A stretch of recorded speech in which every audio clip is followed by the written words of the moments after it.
नमस्कार, SBT news में आपका स्वागत है। पेश है 17 फरवरी शुक्रवार सुबह 6:15 बजे राजस्थान की बड़ी खबरें। राजस्थान के मुख्यमंत्री अशोक गहलोत ने गुरुवार को विधानसभा में बजट पर हुई चर्चा के बाद अपना जवाब दिया और 1 लाख नई भर्ती करने की बड़ी घोषणा कर दी। गहलोत ने इसके अलावा कई नए राजकीय कॉलेज खोलने, नई आईटीआई, राजकीय छात्रावास सहित अन्य घोषणाएं भी की। गहलोत ने इस मौके पर ईआरसीपी ओपीएस पर केंद्र सरकार को घेरा। उन्होंने कहा कि केंद्र सरकार राज्यों के साथ भेदभाव कर रही है। केंद्र एक तरफ तो टीम इंडिया की बात करते हैं, क्या ऐसी टीम इंडिया बनेगी? राजस्थान में भाजपा विधायकों ने आईफोन 13 वापस लेने शुरू कर दिया है। कई विधायकों ने गुरुवार को विधानसभा में ये फोन वापस लिए। राज्य सरकार की ओर से पिछले साल ये फोन विधायकों को बांटे गए थे, मगर भाजपा के सभी 71 विधायकों ने विरोध स्वरूप फोन को लौटा दिया था। इसे लेकर राजस्थान में सियासत गर्मा गई थी। विधायकों को आईफोन 13 देने के पीछे सरकार का तर्क है कि अब तक जो विधायक पेपरलेस और अपडेटेड नहीं थे, वे सभी अब अपडेटेड रहेंगे और स्मार्ट बनेंगे। ऐसा माना जा रहा है कि आईफोन में विधेयक, कार्यसूची, बजट भाषण, राज्यपाल के अभिभाषण के साथ विधानसभा की कार्यवाही का विवरण भी उपलब्ध रहेगा। वहीं विपक्ष का आरोप था कि ये फिजूल खर्ची है। सरकार ने आईफोन खरीदने में 1.5 करोड़ से ज्यादा रुपए खर्च कर दिए। एक आईफोन की कीमत 75,000 रुपए से 1 लाख रुपए तक की है। उस समय गुलाब चंद कटारिया, राजेंद्र राठौड़ और विधायकों से चर्चा के बाद ये निर्णय लिया गया था। डीजीपी राजस्थान उमेश मिश्रा ने गैंगस्टर और हार्डकोर क्रिमिनल के विरुद्ध कड़ा रुख अपनाते हुए गैंगस्टर रोहित गोदारा और ऋतिक बॉक्सर की गिरफ्तारी के लिए एडीजी क्राइम दिनेश एमएन के नेतृत्व में स्पेशल इन्वेस्टिगेशन टीम के निर्देश जारी कर दिए हैं। यही नहीं, सभी जिला पुलिस अधीक्षकों को संगठित अपराधियों पर सख्त कार्रवाई करने के निर्देश दिए गए हैं। मिश्रा ने बताया कि सभी पुलिस अधीक्षक से ऐसे असामाजिक तत्वों को सोशल मीडिया पर फॉलो और समर्थन करने तथा उन्हें किसी भी प्रकार की सहायता देने वाले व्यक्तियों के खिलाफ भी कार्यवाही के निर्देश हैं। इसी माह डीजीपी राजस्थान उमेश मिश्रा की ओर से रोहित गोदारा और ऋतिक बॉक्सर पर 1-1 लाख रुपए का इनाम घोषित किया गया। दिनेश एमएन ने एसआईटी को लेकर गुरुवार को अधिकारियों की बैठक ली। जानकारी के अनुसार कुछ बाहरी जिलों के पुलिसकर्मी भी दिनेश एमएन की एसआईटी का हिस्सा हो सकते हैं। पंजाब के बठिंडा से आम आदमी पार्टी के विधायक अमित रतन कोटफत्ता को विजिलेंस ने 4 लाख रुपए रिश्वत लेते पकड़ा है। कोटफत्ता बठिंडा के सर्किट हाउस पहुंचे थे। गांव गुद्दा के सरपंच का बिल पास करने के बदले विधायक के पीए रेशम सिंह ने ये रिश्वत ली थी। विजिलेंस टीम ने दोनों को ट्रैप कर अरेस्ट कर लिया। पैसे विधायक की गाड़ी से बरामद हुए हैं। शुरुआती जानकारी के मुताबिक गांव गुद्दा की सरपंच सीमा रानी के पंचायत के पैसे और ग्रांट फंसी हुई थी, जिसको लेकर विधायक के पीए रेशम सिंह ने उससे 4 लाख की रिश्वत मांगी थी। नियम के मुताबिक ब्लॉक डेवलपमेंट पंचायत अफसर ये राशि रिलीज करता था, लेकिन विधायक के कथित दबाव की वजह से वो पैसे नहीं दे रहा था। प्रधानमंत्री नरेंद्र मोदी ने गुरुवार को सिरोही के आबू रोड स्थित ब्रह्म कुमारी संस्था के शांतिवन में जल जन अभियान का वर्चुअल शुभारंभ किया। उद्घाटन समारोह में केंद्रीय जल शक्ति मंत्री गजेंद्र सिंह शेखावत, जाने माने अभिनेता नाना पाटेकर और उदयपुर के पूर्व राज परिवार के सदस्य लक्ष्य राज सिंह सहित कई प्रबुद्धजन व गणमान्य नागरिक उपस्थित रहे। प्रधानमंत्री मोदी ने जल जन अभियान पर अपने विचार रखते हुए कहा कि ये अभियान एक ऐसे समय में शुरू हो रहा है जब पानी की कमी को पूरे विश्व में भविष्य के संकट के रूप में देखा जा रहा है। 21वीं सदी में दुनिया इस बात की गंभीरता को समझ रही है कि हमारी धरती के पास जल संसाधन कितने सीमित हैं। इतनी बड़ी आबादी के कारण जल सुरक्षा भारत के लिए भी एक महत्वपूर्ण दायित्व है।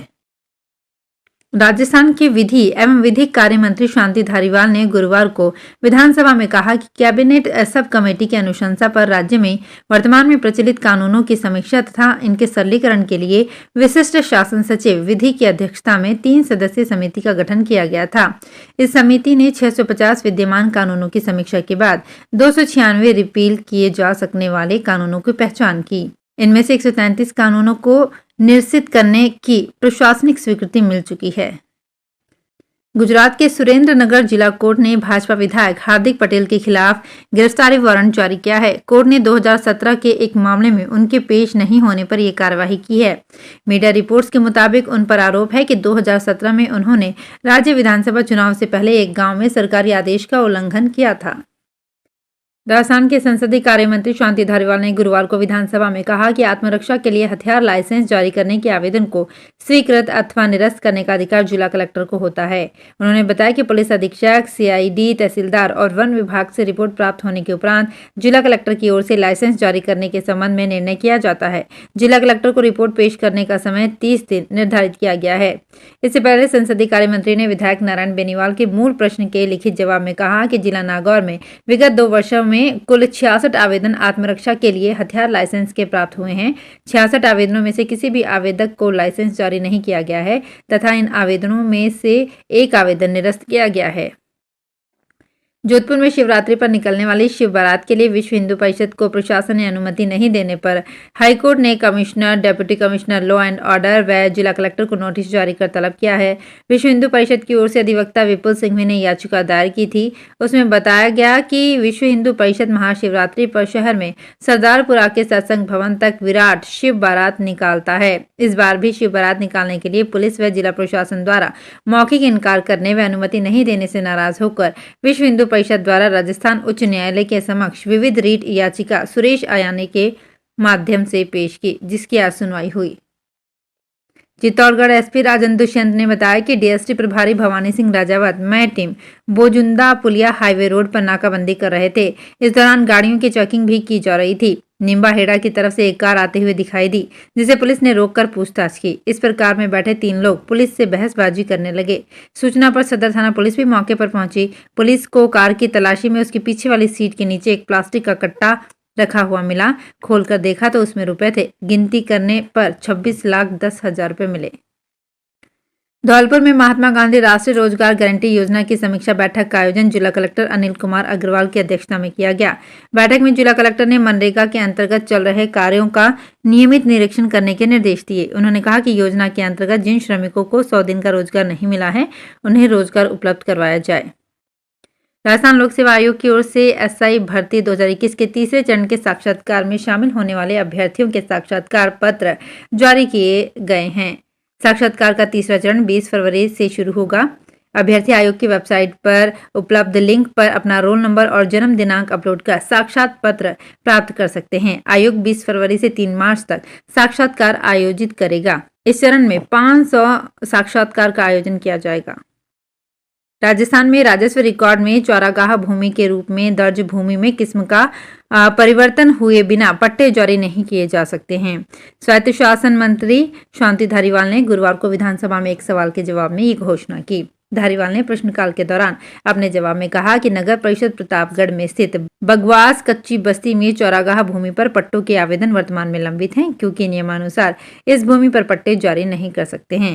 उन्होंने कहा कि आबादी भूमि पर निजी खातेदारी, नाला, सार्वजनिक निर्माण विभाग की भूमि एवं एक से अधिक आवेदन होने से 41 आवेदन निरस्त किए गए हैं। राजस्व रिकॉर्ड में चौरागाह भूमि की किस्म परिवर्तित होने एवं रिको से एनओसी प्राप्त होने पर पट्टे जारी किए जा सकेंगे। जयपुर जिले के ग्राम भूरथल की चोपड़ा की ढाणी में किसान बाबूलाल चोपड़ा खेती में नवाचार करते हुए टमाटर की अच्छी उपज ले रहे हैं। इससे उनकी आमदनी में भी खासी बढ़ोतरी हुई है। सर्दी में लगाए टमाटर के पौधे से लगभग 5 किलो तक टमाटर मिल जाते हैं। ये टमाटर की अच्छी उपज है। लगभग 2 से 2.5 महीने तक ये फसल चलती है। इसमें एक पौधे से 3 बार तक टमाटर मिलते हैं। इन टमाटर को जयपुर जिले के अलावा बाहर भी भेजा जाता है। रणथंभौर सहित राजस्थान के सभी टाइगर रिजर्व और वन्यजीव अभयारण्यों में वन्यजीवों के शिकार की बढ़ती वारदातों को लेकर अब जाकर राज्य सरकार की नींद टूट गई है और राज्य सरकार की ओर से प्रदेश के सभी जंगलों में शिकार पर लगाम लगाने के लिए 50 करोड़ का बजट जारी करने की घोषणा की गई है।